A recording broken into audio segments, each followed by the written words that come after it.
শেখ মুজিবুর রহমানকে কারা কারা হচ্ছে কি মানে আশ্রয় দিয়েছিল। কক্সবাজারের যে চাকমারা আছে তারা সবাই ওখানে আশ্রয় দিয়েছিল এবং এরপরে মেজর জিয়াউর রহমানকে নদী পার করিয়ে দিয়েছিল মৃগাঙ্গ চাকমা, যার আসল নাম হচ্ছে গৌরাঙ্গ চাকমা। আমার জাতির বিরুদ্ধে এইভাবে ক্যাম্পেইন করা হচ্ছে। বাংলাদেশ ছাত্র শিবির সমর্থিত যে ঐতিহাসিক বটতলা আছে সেইখানে বলা হয়েছিল যে চাকমা জনগোষ্ঠী হচ্ছে মুক্তিযুদ্ধের কোনো স্টেক ছিল না। আমি এই মন্তব্যের তীব্র নিন্দা জানাই, তীব্র ঘৃণা জানাই। এই কারণে এই মুক্তিযুদ্ধ কোনো নির্দিষ্ট গোষ্ঠীর না, এই মুক্তিযুদ্ধ সবার, এই মুক্তিযুদ্ধের জাতি ধর্ম বর্ণ নির্বিশেষে সকলের একটা অংশগ্রহণ ছিল। আপনারা জানেন পাহাড় থেকে সমতলে আমরা সবসময় লড়াই করে আসছি। আমাদের এই চাকমা সহ ত্রিপুরা মারমা জনগোষ্ঠী যারা আছি, আমাদের এই সংগ্রামটা অস্তিত্বের লড়াই। আপনারা জানেন এই বাংলাদেশ সরকার আমাদেরকে বিভিন্ন টার্মে সংজ্ঞায়িত করতে চায়, কিন্তু একটা জনগোষ্ঠী সেই কোন পরিচয়ে পরিচিত হতে চায় সেটা কিন্তু এখন আমাদেরকে এই স্বীকৃতিটা এখনো পর্যন্ত দিচ্ছে না। কিন্তু আমাদের এই লড়াই একদম শুরু থেকে আমরা অনেক জায়গা থেকে সংগ্রাম করে আসছি এবং আমি এটা স্পষ্ট করে বলতে চাই, আমরা চাকমা জাতিরা একদম শুরু থেকে আজ এই পর্যন্ত ৭১ থেকে শুরু করে ২০২৪-এর যে গণ অভ্যুত্থান ছিল সবকিছুকে ধারণ করে আজকে আমরা এই জায়গায় এখানে এসেছি।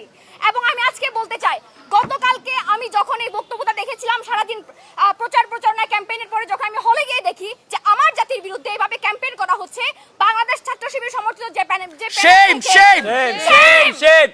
এই প্যানেল থেকে যখন বলা হচ্ছে যে চাকমারা কোনো স্টেট ছিল না, তাহলে আমার তাদের জ্ঞান ইতিহাস চর্চা নিয়ে আমার প্রশ্ন জাগে কেন? ঠিক, আমি প্রথমে আমার দায় স্বীকার করে নিচ্ছি, চাকমারা যাত্রীটি প্রায় পাকিস্তানপন্থী ছিলেন, কিন্তু তার মানে এই নয় যে সব চাকমারা পাকিস্তানপন্থী ছিলেন। আপনারা জানেন অনেক চাকমা জনগোষ্ঠী আছে যারা মুক্তিযুদ্ধে সক্রিয়ভাবে অংশগ্রহণ করেছিল এবং আমাদের মধ্যে, আমাদের জাতির মধ্যে এই টেন্ডেন্সিটা ছিল না যে মুক্তিযুদ্ধের সার্টিফিকেট আমরা সার্টিফিকেট নাম নিয়ে আমরা পরবর্তীতে সুবিধা অর্জন করব। আপনারা জানেন চাকমা জনগোষ্ঠীরা সবসময় আগে থেকে ছিল, শুধু চাকমা জনগোষ্ঠী ছিল না, এখানে মারমা ত্রিপুরা থেকে শুরু করে সবার একটা সক্রিয় অংশগ্রহণ ছিল। আমি সুস্পষ্টভাবে বলতে চাই, চাকমা সহ পাহাড়ের যত সব গোষ্ঠীগুলো আছে তারা সবাই ৭১পন্থী এবং ২৪-এর গণ অভ্যুত্থানকে ধারণ করে। এখন কালকের যে ঘটনা নিয়ে যদি আমি একটু বলতে চাই,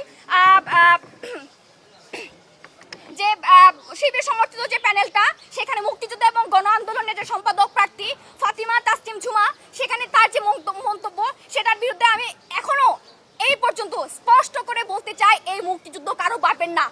আই রিপিট, এই মুক্তিযুদ্ধ কারো বাপের না। কারণ এই মুক্তিযুদ্ধের ঘটনা যদি আমরা একটু শুনি এবং যদি আমরা ইতিহাস দেখি, আমরা যদি এই কথা বলতে চাই যে ৫৮ সালের যে আইয়ুব খানের শাসনামলে শেখ মুজিবুর রহমানকে কারা হচ্ছে কি মানে আশ্রয় দিয়েছিল। কক্সবাজারের যে চাকমারা আছে তারা সবাই ওখানে আশ্রয় দিয়েছিল এবং এরপরে মেজর জিয়াউর রহমানকে নদী পার করিয়ে দিয়েছিল মৃগাঙ্গ চাকমা, যার আসল নাম হচ্ছে গৌরাঙ্গ চাকমা। এবং যেই চাকমা রাজা ত্রিদিব রায়কে নিয়ে আপনারা পাকিস্তান বলেছেন, সেই পরিবারের আরেকজন সদস্য কে রায় তার দলবল নিয়ে ত্রিপুরায় গিয়েছিলেন মুক্তিযুদ্ধ করতে। এবং সেই সাথে আমি যদি বলতে চাই, এখনো অনেক মানুষজন আছে মানে যারা হয়তো আমাদের সাথে নাই, যেমন আমি কিছু নাম আমি উল্লেখ করছি: চারুবিকাশ চাকমা, হেমরঞ্জন চাকমা, খগেন্দ্র চাকমা, বিমলেন্দু দেওয়ান, আনন্দবাসী, কৃপাসুখ চাকমা সহ অগণিত মুক্তিযোদ্ধা এই আমাদের মুক্তিযুদ্ধে মানে সক্রিয়ভাবে অংশগ্রহণ করেছেন এবং যুদ্ধ শেষ হওয়ার পরে তারা কিন্তু এই জিনিসটা প্রয়োজন মনে করেনি যে আমাদের সার্টিফিকেট দরকার। এই সার্টিফিকেটের নাম করে কোনো বিকিয়ে দেওয়ার কথা তারা কখনোই এটা তুলেনি। এবং আপনাদেরকে এটাও জানিয়ে দিতে চাই যে আমাদের যে বীর বিক্রম আছে উইকে সিং মারমার কথা, তার কথা কিন্তু আপনারা ভুলে গিয়েছেন। তারামন বিবির কথা, তার কথা আপনারা ভুলে গিয়েছেন। এবং মং রাজা যে আছে, মংপুর সাইনের যে ৩৩টি বন্দুক এবং ১১০০ কথা আপনারা ভুলে গিয়েছেন। কিন্তু আমি এই কথাটা স্পষ্টভাবে বলতে চাই যে আমরা ভুলে যাইনি, দেশবাসী ভুলে যায়নি এবং এখনো পর্যন্ত আপনারা যারা এখনো দেখছেন সবাইকে বলতে চাই এই জিনিস কথা আমরা এখনো ভুলে যাইনি।